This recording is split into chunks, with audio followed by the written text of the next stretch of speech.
Boa noite, professor. Parabéns pela vitória. Queria que você fizesse a avaliação desses 3 pontos. CRB 1-0 no Atlético. Boa noite. Hoje era muito importante voltar a vencer dentro de casa, voltar a vencer na competição, principalmente pelo aspecto mental, resgatar uma confiança que a gente já teve boa parte do primeiro turno e a gente precisava hoje muito da vitória até à frente do rendimento, né? Acho que a gente começou com uma postura muito boa, a gente começou o jogo bem agressivo, nos faltou pequenos detalhes ali no terço final para que a gente concretizasse as oportunidades que a gente teve de uma forma melhor. A gente foi para o intervalo empatando. Eu precisei fazer uma troca única e exclusivamente por causa do cartão. O GG tomou um cartão ali no final do primeiro tempo. O GG estava bem no jogo. Fiquei preocupado de dar uma chance, porque a equipe do Atlético é uma equipe que tem um contra-ataque forte. E como a minha ideia no segundo tempo era soltar os 2 laterais ao mesmo tempo e prender os 2 volantes, fiquei preocupado com a transição deles, e aí fiz a troca de GG, trouxe o Daniel para jogar do lado de Meritão e botei Giovani, que é um meia de origem. Giovani tem uma capacidade muito boa de jogar para frente. A gente voltou também bem no segundo tempo, conseguimos fazer o gol. E aí depois a gente defendeu aquilo que a gente conquistou, o jogo pedia isso, né? Parte final, acho que a gente jogou o que o jogo pediu, uma vitória extremamente importante para resgatar nossa confiança. E agora é virar a página e fazer uma grande preparação para o jogo com Volta Redonda. Professor, o CRB está literalmente no meio da tabela, em todos os sentidos. 6 pontos de desvantagens para o G4 e 7 de vantagem para a zona de rebaixamento. Na sua visão, qual é a briga do CRB nesse momento? É tentar buscar ali o acesso ou é de fato fazer o campeonato mais tranquilo? Antes de responder assim, objetivamente a sua pergunta, essa competição ela te oferece 4 coisas, né? Essa competição ela te oferece o título, ela te oferece o G4, ela te oferece o rebaixamento e te oferece uma loucura mental do 5º ao 16º. Porque você pode ver clube por clube dos que estão nesse meio aí. Tem clubes que estão na nossa frente, que estão vivendo uma crise maior do que a nossa. Tem clubes que estão atrás da gente e que estão felizes porque saíram de uma zona de baixo. Então, a gente precisa, quando a gente fala do jogo a jogo, é porque quando você ganha 2, 3 jogos, você eleva a expectativa, já começa a falar em acesso, e quando você oscila em algum momento, começa a falar, não, acabou, não tem chance de acesso. Tem muito jogo ainda, a verdade é essa. Tem muito jogo, tem muita coisa para acontecer. A gente precisa, obviamente, fazer um segundo turno com menos oscilação do que a gente fez no primeiro, principalmente relacionado a resultado. Também quero fazer um agradecimento hoje ao torcedor, porque a gente viveu todo mundo uma frustração no jogo contra o Cruzeiro, principalmente pelo que a gente produziu, o comportamento que a gente teve, a postura que a gente teve. Todo mundo saiu com aquele sentimento que dava, né? A gente não foi eliminado da Copa do Brasil com um sentimento assim, pô, os caras nos atropelaram, foram muito melhores. Não, a gente competiu de igual para igual, a gente empatou com eles no Mineirão, a gente teve nossas oportunidades aqui, e no final do jogo contra o Cruzeiro eu falei para eles que aquele jogo, ele, apesar de ser uma eliminação, ele mostrava pra gente o nosso potencial, aquilo que a gente poderia fazer ainda no restante do nosso ano. Então acho que hoje os jogadores deram uma resposta muito boa. Acho que o comportamento, a postura da gente no jogo foi muito boa. Mais um jogo que a gente não sofre gol dentro de casa. Isso tem sido um ponto forte da gente. Temos ainda um monte de coisa assim, para melhorar, para crescer. Mas assim, eu tenho muita confiança que se a gente se dedicar, se a gente se preparar jogo a jogo, a gente vai crescer ainda bastante na competição, e faltam muitos jogos. Boa noite, Barroca, parabéns pela sua vitória. Você abriu sua coletiva falando o seguinte, que o time mais uma vez no primeiro tempo teve um bom volume de jogo, mas por alguns detalhes não teve um maior número de finalizações no alvo. E esse às vezes está sendo o calcanhar de Aquiles desse ataque do CRB, é acertar o alvo. Hoje a gente já viu um time que tentou algo diferente no passe de infiltração com o Danielzinho, na individualidade dele. O que fazer para ter mais esse passe de infiltração, mais essa finalização de perto, para tentar o time do CRB ter mais gols durante suas partidas? Se você perceber bem, no jogo de hoje, na minha opinião, eu acho que a gente chutou bastante fora da área. GG chutou, Meritão acho que chutou 2 vezes. A equipe do Atlético, na hora que a gente empurrava eles para trás, eles se defendiam bem, eles não davam muito espaço atrás da última linha. E quando um time não te dá muito espaço na última linha, você tem duas possibilidades. Uma é entrar pelos lados, com cruzamento, e a outra é entrar num time certinho dos facões curtos, né? Aconteceu até no final do primeiro tempo uma bola que Meritão entrou ali pelo lado esquerdo, uma jogada que Alemão começou fazendo e depois Meritão fez. Jogadas combinadas por dentro para encontrar. A gente teve muito sucesso nos escanteios curtos no primeiro tempo. A gente entrou várias vezes com a bola dominada e faltou a gente terminar a jogada um pouquinho melhor. Isso aí é treinamento, repetição e dar confiança para o jogador que eles precisam arriscar. Às vezes o jogador, por exemplo, num jogo como hoje, que tinha um peso mental, um peso emocional muito grande, o jogador arrisca e erra, aí o pessoal de fora já chia, isso acaba tirando a confiança. Eu falei muito com eles hoje no intervalo que a gente precisava continuar no volume que a gente tinha, com a confiança de jogar para frente, se tivesse a impressão de jogar para frente, fazer os movimentos de profundidade, que a gente ia ter nossas oportunidades. E claramente, na hora que a gente fez o gol, acabam aparecendo espaços que se a gente não tivesse feito o gol não apareceria, né? O Potker teve uma chance na transição, a gente teve algumas oportunidades, Thiaguinho atravessou a bola rasteira lá, e é isso, é um jogo de detalhes que a gente tanto fala. Foi muito importante sair na frente, foi muito importante não tomar gol, mas foi muito importante vencer a partida de hoje por tudo que eu falei anteriormente. Barroca, parabéns pela vitória. O CRB retoma, né, aí a Série B, já inclusive ficando ali na primeira parte, né, na 10ª colocação. Essa conversa que você teve, inclusive, porque isso é a função do treinador, porque de novo tem os números positivos no primeiro tempo. O CRB teve tudo, que foi de escanteio, de chute fora da área. Você já sai pensando o que você faz no segundo tempo, porque toda a equipe não conseguiu finalizar. Essa conversa, e principalmente aquele assunto, o que cabe na Série B também, o jogo de resultado, o torcedor sai satisfeito pela pontuação, pelos 3 pontos que fez a tua equipe, é assim? Foi difícil tomar a decisão de substituir GG no intervalo, porque GG vinha bem no jogo, e você tirar um jogador único exclusivamente por causa de cartão, um cara que vai bem, é difícil isso, né? Mas hoje era um jogo que a gente não podia correr risco nenhum de ter um jogador expulso, porque o volume que a gente teve no primeiro tempo me deu uma diretriz que a gente ia conseguir vencer o jogo. Então, eu precisei tomar a decisão de fazer essa substituição.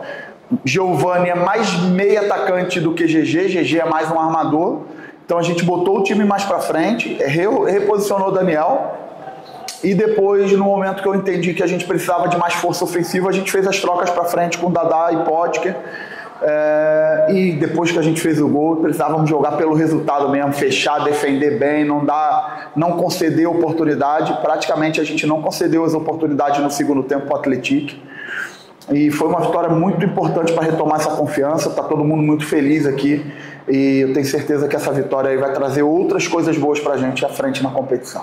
Barroca, boa noite, parabéns pela vitória. É comum, né, do líder, independente da vitória ou da derrota, ele chegar, como o senhor sempre faz, e tomar a responsabilidade das situações. Principalmente tem acontecido muito quando o CRB não consegue os resultados. Mas num jogo como hoje, por exemplo, onde o time faz os ajustes e consegue, por exemplo, naquela mudança ali dos 2 atacantes, dos 2 pontas, fazer o gol da vitória. O quanto dessa vitória ela é acreditada, ela é de porcentagem dos jogadores, daquilo que a comissão técnica conseguiu ajustar dentro de um jogo como esse, por exemplo, em que tinha muita dificuldade para conseguir fazer o gol? A vitória é 100% deles, porque na hora que a gente faz a troca de Dadá e Potker por Thiago e Baggio, a gente dá informações para que Dadá e Potker chegassem mais na área nos cruzamentos, porque a gente ia ter que entrar pelos lados pelo fato do Atlético estar mais fechado. E se você for ver, na hora que Giovani cabeceia no lance do gol, o Dadá conferiu. Talvez se Thiago tivesse no jogo, até pela característica de Thiago estaria um pouco mais aberto, talvez não fizesse o gol. Então o mérito é total dos jogadores que entraram concentrados. Se você vê aí, ó, Giovani participou, Dadá participou, Breno depois entrou muito bem. Eu estou super feliz com a entrada dos jogadores, porque isso fortalece o nosso grupo. A gente também estava precisando disso, sim, jogadores que vinham entrando. Dadá tinha entrado super bem contra a Chapecoense, Breno tinha entrado super bem contra a Chapecoense, e a gente tem um grupo que eu conto muito. A gente tem jogadores importantes, Hoje Christopher entrou super bem também, entrou numa função importante ali para trabalhar fechando junto com o Meritão. E assim, é a força do nosso grupo, a força principalmente dos jogadores, a vitória deles. Eles precisam ter consciência do nível que eles entregam de qualidade de jogo quando eles estão nesse nível de concentração, quando eles estão integrados assim. E eu sou só o cara para dar o apoio para eles, para provocar eles no lado bom, né? Provocar o máximo deles. Mas assim, eu tenho muita confiança e convicção que esse grupo ainda pode dar muitas coisas boas para o CRB. Professor, antes de começar a partida, o CRB anunciou de forma oficial a contratação do centroavante e o Barcelona. Pelo pouco que eu conheço do trabalho, ele tem aquelas características que você gosta, de profundidade, de disputar a bola, velocidade, mas pelo outro lado, quando o torcedor vai olhar os números, ele possui menos gols que todos que estão aqui, que o Mikael e o Herculano. Falando da sua parte, de utilizar em campo, como você pretende utilizar o Barcelona? O que é que você pode falar dele para o torcedor regatiano? Eu acho que o Facundo tem uma característica diferente dos atacantes que a gente tinha aqui. A gente já estava buscando, depois da saída de Daniel Lima, um atacante com característica diferente de Breno e de Mikael. Mikael é um jogador muito bom em sustentação de jogo de parede. Mikael é um cara muito bom no chute de média e longa distância. Mikael faz muito bem esse jogo combinado em alguns momentos, virando quarto homem de meio. Breno já não é isso. Breno já é o atacante que prende o zagueiro. Breno é o cara da bola aérea. Breno é o cara que vai fazer gol no cruzamento e faz mesmo. Bola entrar lá, Breno chega o tempo todo segurando a bola e finalizando. E o Facundo, eu acho que ele dá uma característica que nem Breno nem Mikael tem, de ataque à profundidade, de perna rápida para pressionar. Eu acho que enriquece um pouco esse nosso cardápio para frente. Eu sempre entendo que goleiro e centroavante é uma posição que não se improvisa, então é muito importante a gente ter especialistas com características diferentes, né? Por ser uma posição que a gente não improvisa. Então, estou feliz com a chegada dele, acho que vai enriquecer também a nossa competição interna. A chegada de um cara de bom nível faz com que todo mundo tenha que se entregar mais. Essa competição justa ali entre eles de treinamento vai ficar cada vez melhor, e eu, como treinador, vou tentar utilizar o máximo que eu puder o que cada um tem de bom. Tenho usado o Breno, tenho usado o Mikael, vocês podem perceber, porque tenho confiança nos dois em cada um dos cenários dos jogos. E agora a gente tem mais um jogador que pode oferecer outras características para a gente.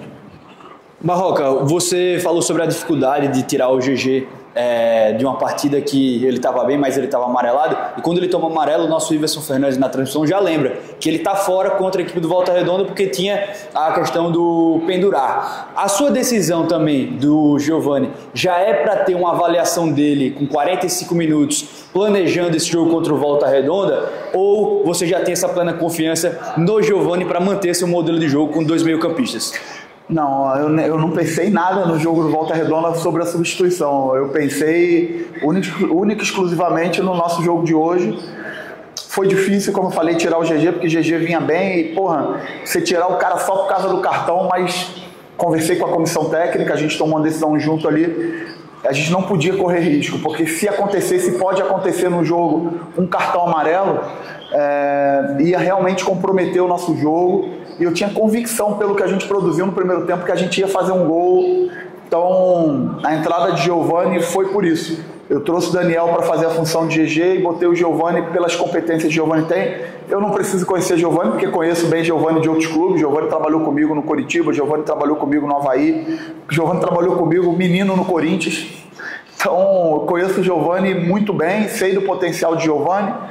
E agora a gente vai estudar o Volta Redonda, ver quais são as melhores opções para iniciar e para entrar lá no decorrer do jogo. Sei que é um jogo difícil. O jogo aqui foi muito difícil, se a gente lembrar, a gente ganhou o jogo, mas foi um jogo dificílimo. A equipe do Volta Redonda, se a gente pegar os números da competição, é uma equipe que tem números expressivos, positivos em tudo que envolve a parte ofensiva do jogo. Conheço bem o trabalho do Rogério, a gente vai ter que se preparar bem para fazer um grande jogo. Barroca, ainda com relação à janela de transferência, né? Teve aí o Luiz Fernando, foi anunciado, e hoje o Facundo. Qual é a tua ideia? É por aí, permanece com esses dois, vem mais alguém? O teu grupo também, ninguém sai, tá enxuto, tu pensa em liberar alguém? Qual é a situação do... Enquanto a janela estiver aberta, a gente vai estar olhando, conversando. Eu tenho uma relação assim, muito próxima com a Ari, a gente conversa diariamente, a gente debate diariamente. Puxei o Maicon, lateral esquerdo, sub-20 em definitivo profissional. O Michael é um jogador com potencial muito grande, tem treinado muito bem aqui. Até liberei ele para jogar no Sub-20 e tenho conversado com o Otávio que sempre para ele vai ser muito importante jogar lá no Sub-20 e treinar aqui no profissional. A gente tem quase um time todo de jovem. Se você pegar, a gente tem o Pureza, a gente tem o Wallace, a gente tem Darlison, a gente tem Baranha, a gente tem Rodriguinho, a gente tem uma série de jogadores, o Michael na lateral esquerda, a gente tem uma série de jogadores jovens que estão se desenvolvendo nesse trabalho aqui, competindo com jogadores mais experientes. E eu acho que uma das minhas funções como treinador é desenvolver esses jovens jogadores. A gente tem uma base sólida aqui. Nosso time, desde que eu cheguei aqui, é um time, se vocês forem pegar, desde a minha chegada, a gente tem uma matriz muito clara, a gente muda pouco o nosso núcleo duro de time. E os jogadores que têm entrado, né, eles precisam fazer mais vezes o que aconteceu hoje. Então, por isso que eu estou muito feliz, porque eu acho que a gente vai ficar muito forte, desenvolvendo os jovens, confiando nos jovens, aproveitando esses jogadores. Eu esqueci do Caliel também, que é um jogador que nos últimos jogos não tem entrado, mas é um jogador que treina pra caramba, não se larga, tá ali o tempo todo, eu estou exigindo dele, é um jogador que é importante, daqui a pouco vai voltar a ter espaço, tem minha confiança.